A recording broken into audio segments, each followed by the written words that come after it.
This is The Roadmap with Lee Heisman. Hello, everyone, and welcome to The Roadmap, exclusively here on ASBN.com. I'm Lee Heisman, and every week we bring you some of the brightest entrepreneurs, CEOs, and business owners who are climbing the ladder, scaling their businesses, and thinking about how one day to exit stage left. Let me bring in my guest, someone that I've known for more than 2.5 decades, almost more than half my life, Judd Igler. Judd, Hey. Welcome to the show. Thanks for having me. Absolutely. Judd, this is a personal interview today, more personal than normal for me, because you've been my business partner at a company that we sold a couple years ago called Savant. Yes. Before we get into that and we talk about your exit, I want to talk about kind of what prompted you to get into that entrepreneurial spirit. I know before you even went into the workforce, you had so many little businesses that you started. Do you mind talking about them? Yeah, sure. I think I've always had that kind of spirit of just entrepreneurship from the time I was a little kid. From the time my dad, I went to work with my dad, cleaning office buildings to, he always had jobs for me to do. And I think that I always had kind of a hunger to want more. Started probably with my first car, wanting my first car, and my parents saying like, hey, we're not going to buy this for you. So I think that was the real benefit they gave me, was just, hey, if you want this, you have to work for it. And I've always just kind of had that mentality that I really had to work hard. So, I mean, that kind of went from there to then getting into the skill set of IT, and then realizing that, there was a way that people were doing it currently that I thought could be improved upon. And then I just started making jumps from there. Well, and before you jumped into IT, you were painting, you were doing pressure washing. Did you pick up any job? Was nothing, I don't want to do that, that's below me. You've always had the mindset of, I will do whatever it takes to get to my end result. Is that correct? Oh yeah, for sure. I think I was always just kind of like the jack of all trades, master of none kind of thing in the beginning.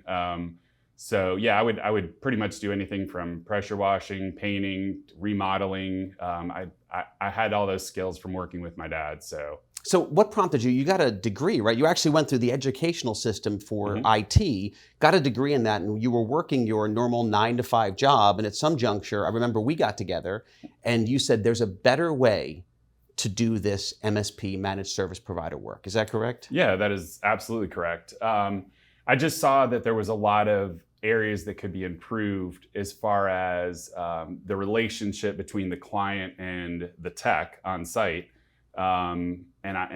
It seemed really negative in a lot of ways, where it was like you would fix something, but then they would break it the next week, and they're like, "Why are you billing me again?" So that was more of the catalyst. That and just if you asked a tech to come out and they sent maybe a guy who was a tier 3 tech out, he would be able to do it in 15 minutes. Where if they sent somebody else out who was a new guy, it could take him 3 hours, and you were paying that bill. Fair. So, and it's a very dysfunctional relationship. Right, exactly. And I remember, over 15 years ago when you started your business, you kind of revolutionized it, and it was an all-you-can-eat model. And it was kind of like, you guys offered, myself included, we had offered services where it was like an all-inclusive bed and breakfast stay or an all-inclusive resort. Yeah, that's great. That's a great way to put it. Well, so when you were growing this business, it was small, of course, it got larger, and you scaled with all the employees you had. I think at some juncture you had nearly 70 plus employees at the organization. What was that inflection point where you said, I think it's time to make an exit? Because I don't think you proactively went out there. Was it more reactive?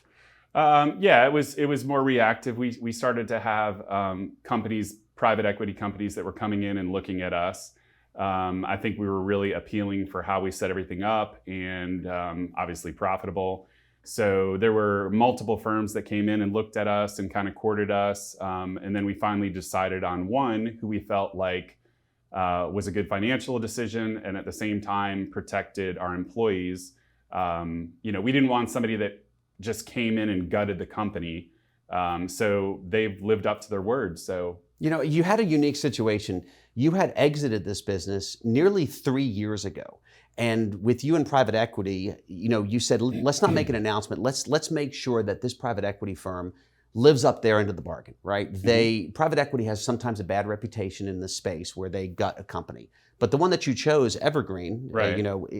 Has been wonderful. They have not. They've let you operate the business any way you've wanted to. They've been very hands-off and let you keep the brand. How valuable was that in the transition for you? Oh, very valuable. I mean, that had everything to do with us growing continually, getting sales. They really didn't jump in and want to change everything, which was a big benefit because we've seen that, and I think a lot of clients around town have seen that and how it's hurt their business. So let me ask you a question. The owning your own business, being your own boss, making all your own decisions. A lot of viewers out there that are considering selling their business, they say, is it going to change? How significant is it going to change? And am I ready to have to answer to somebody else? What were some of the biggest changes that you experienced after you sold? Sure. I would think, honestly, they did a really good job of not trying to make any changes. I think the biggest thing was just answering to somebody, where my business partner and I always, that would be myself. There you go. Yeah. We always ran it very focused on getting new clients, taking care of the employees. And I think the concern was just that it was all going to be a numbers game, and that they really wouldn't care about anything else. So I think that was just great that they didn't really touch us in that aspect. And I think that's really important to, really look at what somebody's offering and what their intention is when they come in and they buy your company, or when you're looking to sell. We talk about this all the time, and for our viewers out there, when you go to sell a business, 51% of the deal is probably the financial piece, the multiples, 49% of the structure, how your contract is laid out, a second bite of the apple, your earnout, all these factors play in, and it's really a close second. How important were those variables, such as all these commitments made to you, maybe getting earnouts, staying out of your way so you can, grow the business the way that you have done so with the brand? How valuable was that to you? Sure, I would say it was really valuable, just because from the simple fact of, when they came and they told us one thing, and it was like they laid out the contract, we read through it, we went through everything, and they stuck to everything they said. They honored their earnout periods. Everything like that was taken care of. I don't know if that answers the question. No, that's exactly right. I mean, and that doesn't happen all the time. Mm-hmm. I would say that we were an anomaly where everything worked out beautifully during this transition period. So on a personal note, sure. I know that you're making a transition away from Savant now. You've been running as the chief operating officer and the leader at the organization internally for the past 3 years. But as you transition, are you focusing more on family? Why are you transitioning? Sure. Are you looking at a different industry? Where are you going to put your time? What's it like for an owner that transitions out? What advice do you have? Sure. So for me, I can speak for me. It was a decision as far as like, hey, I want to spend more time with my family. I want to focus on things that I would like to do before I eventually can't do them anymore. And basically, I wanted to go into another industry just because I've been doing tech for so long. So I decided to go into the insurance realm. And so we're doing corporate insurance and different things like that. So I want to go back a little bit to that transaction. This is 3 years ago, if you can remember. And as you said, you're getting older. You want to make sure you do things. Let's go back with our memory a little bit. So if we go back 3 years when you were being courted by multiple buyers, what prompted you to go with the firm that you currently chose compared to the others? So I would say the biggest thing was obviously financial. I mean, that was a very big deciding factor. But the main thing was they assured us that they weren't going to make us change our software, our hardware, how we dealt with clients, anything that we were dealing with employees. They were very impressed. We had a lot of conversations about how we ran the business. They loved that. And so they wanted to continue that. And so that, I think, got me more excited and assured me more that, everything was going to stay the same pretty much, other than having to answer to somebody, which is, nobody loves to have to answer to somebody about financials every month and everything like that. But I mean, that's just kind of the nature of the beast. But I knew from talking to them, or I believed, that they would leave us intact and that they would still treat our employees well. And, you and I had built this thing up. It was our baby. And so we just wanted to make sure the legacy carried on. Well, it looks like we've made the right choice, of course. But I also want to go back and ask the question about, as the business has grown over the past couple years for the private equity firm, and you chose them, we realized that this private equity firm specializes in MSPs. And I know that your business was courted by specialists in MSPs and some people that just wanted to be individual investors. So, they had a different firm that someone was going to take over as CEO. Sure. What recommendation do you have for sellers out there when they're looking to sell their business? Do you want to sell to someone who's industry specific because they're going to know the industry, or would you leave it open to someone who maybe is just trying to buy it and put it in a portfolio, maybe not understand the business as much? So, I mean, I really think that comes down to what's important to you about somebody who buys the business. I mean, I would think that some people are just like, how can I get the most money? Other people would be like, I want to carry this legacy on through the next people who own the company. So for me, for us, I believe it was definitely a decision of financially it made sense. And at the same time, we knew that they were going to take care of our people. We knew that they would take care of our clients. And so it just made sense across the board. So a big factor when selling a business, and for you sellers out there, you entrepreneurs that are thinking of selling, you have to consider a term called G2. How important is G2 in your operation? It becomes very, very important when you're thinking of your own transition. What G2 means is the generation 2 of your business. Something, Judd, that you really focused on the past few years was your management team. You know, you have a core management team of 10 people at that organization that have been there anywhere from at least 4 years up to 10 plus years at the company. How important is that generation 2 at your company for making a successful transition for your legacy? So I would say the biggest thing on that would be just, I had to learn each individual manager. You know, we have some, I mean, they're all pretty much 30, 20s, that kind of era. And so it's really just being like learning each individual and what motivates them, and then also empowering them to help them make decisions. You know, I've had to mentor people and everything like that. You have to work with the teams and the managers to make everything work cohesively. So I think that it's been great because that generation of people still have a kind of fresh outlook on everything. Not to say if you're older you can't, because of course you can. I think I still do.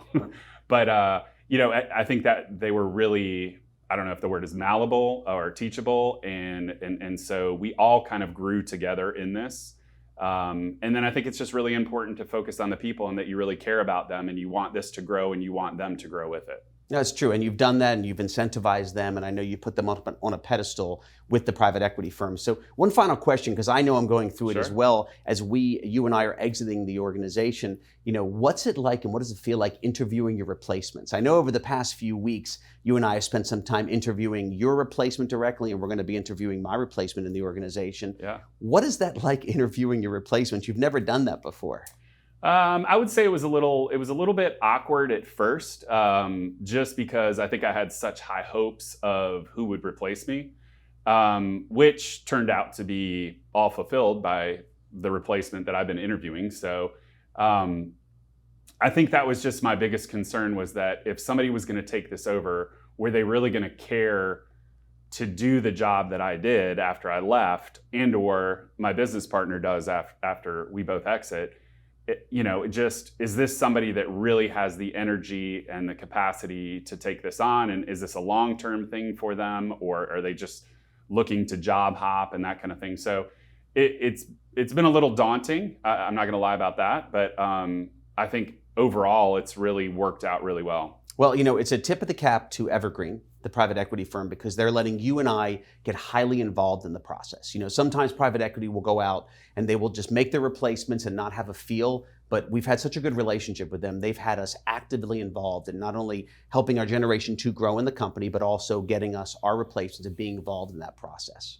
Mm-hmm. Well, it's been a journey, and it's not the end of our journey together. Yes. But it's the end of the interview today. So, Judd, thank you so much for coming on. If thanks for having me. If they want to learn even just more about what you're going into next, or just get in touch with you because they liked your energy on the show, and I would say definitely get in touch with Judd, how would they reach out to you? Is it a LinkedIn? Is there an email address? What's the best way? So right now you could reach out to me at Judd at everestinsuranceSolutions.com. Excellent. And you know, I can, if you reach out to me, I can provide you with my number. We can have a call. That's perfect. I'd love to meet you.